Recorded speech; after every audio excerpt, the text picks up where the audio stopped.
WNYC Studios is supported by Grubhub. Sometimes getting to a so-called convenience store isn't actually very convenient. But now Grubhub delivers from local convenience stores. Whether you're in the market for snacks, paper towels, or drinks, Grubhub delivers them right from the convenience store to your door. The takeaway is brought to you by Progressive. Have you tried the Name Your Price tool yet?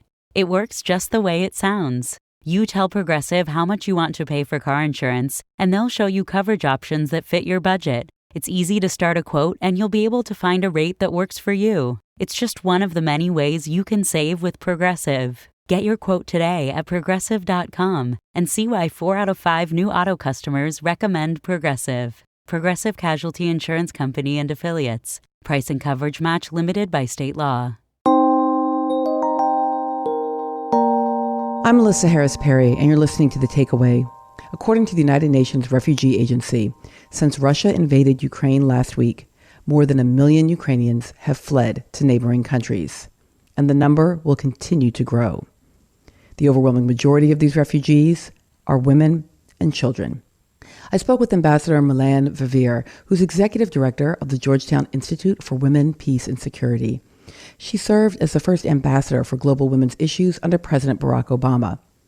We discuss why men are expected to stay behind rather than accompanying their families across borders.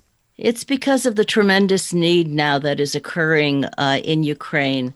The Ukrainian forces are far outnumbered by the Russian forces. It's a David and Goliath situation. And I think the order for the able men to stay behind to fight the war is just one of pure survival for the country. And one doesn't hear much moaning about that because I think everybody wants to see that happen. And you know, Melissa, it's also interesting how many women are not leaving. They are lined up, in fact, to enlist, to get armed with weapons, to do everything they can to save their independence and freedom. So this is a pursuit of everybody. And yes, the women and children are, for the most part, leaving, about 1 million now, but this could get much, much worse. And the men, for the most part, are waging the war. So let's walk back before it seems so. Only a week ago, and I just want to think and understand a little bit more about Ukraine in a way that I think. Perhaps we haven't had a clear impetus to understand what the experiences of men and women in the nation have been. So can you talk to me a bit about sort of political representation for women in Ukraine before this moment, and also the kinds of equity rights that Ukrainian women enjoyed before a week ago? Certainly. Ukraine got its independence just about 30 years ago now. In 1991. And it was a very different country in many ways. This was after the collapse of the Soviet Union. I've been going there for almost as many years now. And I remember first going back in those days. It was a very patriarchal society. Women had not had the kind of representation and opportunities, even though they were well educated, that one would find in societies that were much more equal. That has changed dramatically over those years. And today you find, I think the number is something like 21% of women in their parliament, called the Rada. The United States is 27% by comparison. So they still have a ways to go, the way all societies have a ways to go. But women are active in business and think tanks, certainly vibrant in civil society. And I think that came out very clearly because there were two revolutions of a sort where civil society rose up in Ukraine with the Orange Revolution, and then more recently in 2014, in the Maidan, the Revolution for Dignity, when they overthrew their authoritarian elected leader. And what one saw on the square, what one saw very clear-eyed in that period was the numbers of women that were vitally engaged, the roles they played, the leadership they demonstrated. And it was a turning point in many ways for bringing large numbers of women out of the kitchen. That leader who was ousted said, "What do women know? They only belong in the kitchen." Well, they are out of the kitchen, and they are really trying to make contributions in ways that they can. Given that so much of this growing refugee crisis is going to be a refugee crisis that is gendered and aged. It will be young people and it will be women overwhelmingly. What does that tell you about the ways that neighboring nations and in fact the whole world will need to respond in some specific ways to a refugee crisis that will be so gendered?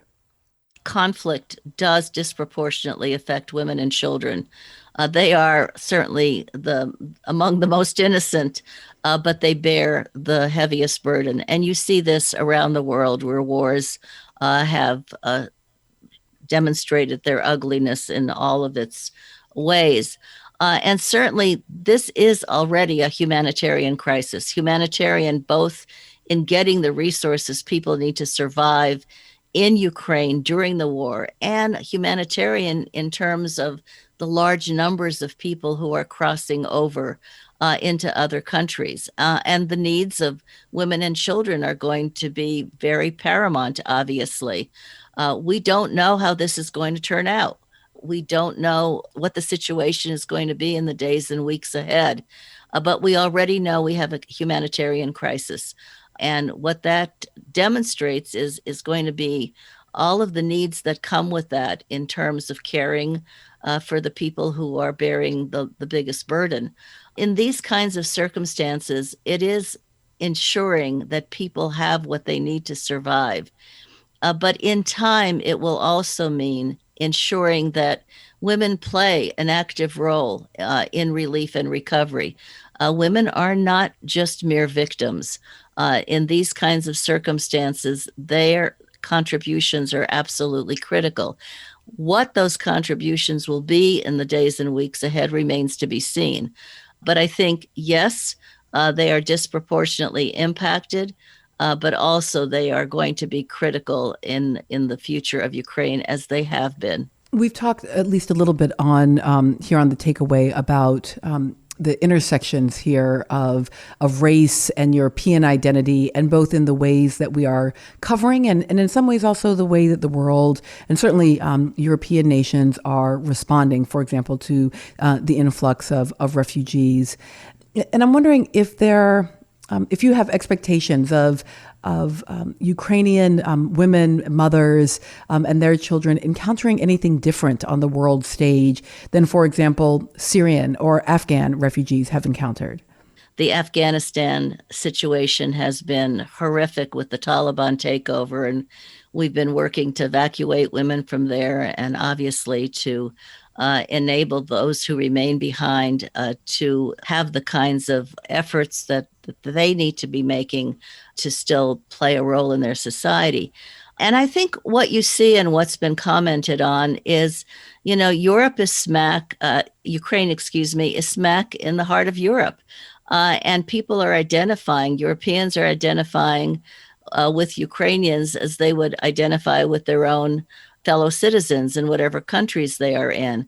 And I think that's the difference in some ways. Is it always right? I think obviously every human being needs to be treated with the same respect for his or her dignity and for the rights that they all need to enjoy. The Afghanistans and the Syrias may seem much farther away, much more distant. All things are equal in these respects, but I think that's part of the reality you're seeing, the total shock that this could be happening so close. Ambassador Melanne Verveer is the executive director of the Georgetown Institute for Women, Peace, and Security. Ambassador, thank you for joining us. Thank you, Melissa.